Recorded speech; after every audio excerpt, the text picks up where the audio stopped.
très heureux de se retrouver à Boukombe, une terre qu'il connaît bien, pour y avoir œuvré au développement agricole. Le président Patrice Talon pourrait vous inviter à vivre avec lui ces instants extraordinaires de retrouvailles. Boukombe, la cité des tatas, la cité des amours et de ses passions, la cité de ses inspirations, dira-t-il. C'est pourquoi il se sent redevable de Boukombe, qui a des atouts touristiques immenses. Sous le charme, Patrice Talon rappelle que Boukombe est un pôle pour le programme d'action du gouvernement et s'adressant aux maires et aux représentants des associations de développement, il galvanise l'assistance avec confiance et abnégation. L'hôte de la cité des tatas explique que la nouvelle route procède de la volonté du gouvernement de démarrer très tôt tout ce qui est lié au tourisme. Aussi fera-t-il remarquer que Boukombe, par son patrimoine, la nature, son charme, sa culture, a un immense potentiel qui peut générer d'énormes emplois. Convaincu que l'État béninois a engagé trop d'efforts pour que le tourisme soit une réalité dans la sous-région. L'autre moment de frisson que cette soirée est l'intervention de la représentante des femmes, la présidente de l'Union des femmes pour le développement de Boukombe,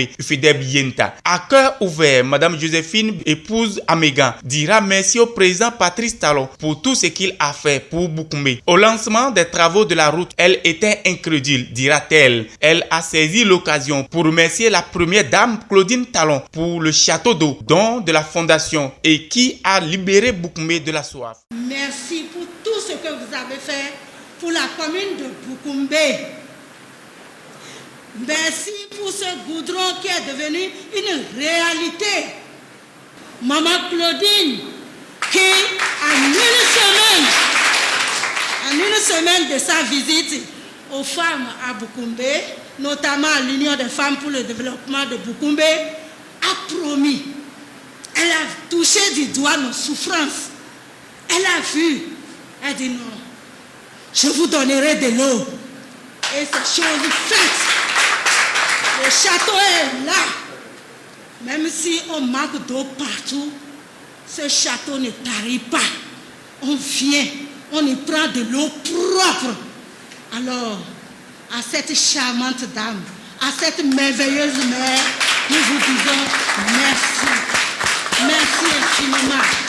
Madame Joséphine Bétécou, épouse Amégan, n'a pas occulté les femmes malades que la Fondation Claudine Talon reçoit et les fait soigner à Tanguieta. L'occasion était trop propice pour ne pas faire quelques doléances. Unité moderne de transformation de fonio et de trieuse. Elle a également exhorté le président Patrice Talon à préparer un homme averti pour prendre la relève après son deuxième mandat pour reprendre le flambeau et continuer l'œuvre qu'il a entamée car il était visionnaire. Le président Talon, un homme pragmatique, a rassuré devant l'assistance qu'elle a déjà le matériel pour améliorer la productivité. En cette 5e journée finit par le baptême d'un sobriquet du président Talon qui se fera désormais appeler à Boukombe Ochado, ce qui signifie le fils de la localité. Une initiative de Madame Joséphine Bétécou, épouse Amégan, présidente de l'Union des femmes pour le développement de Boukombe, Fidèle Yenta.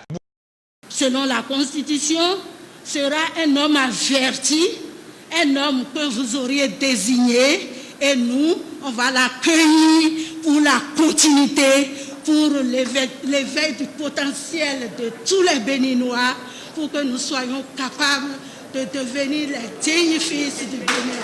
Que Dieu vous bénisse. Que Dieu vous bénisse. Que nos ancêtres, qui, s'ils pouvaient se lever pour voir cette voix, je sais comment ils trépignent de joie et ils ne peuvent pas se mettre avec nous. Mais leur esprit se trouve avec nous. Que cet esprit vous accompagne, vous éclaire, vous donne la force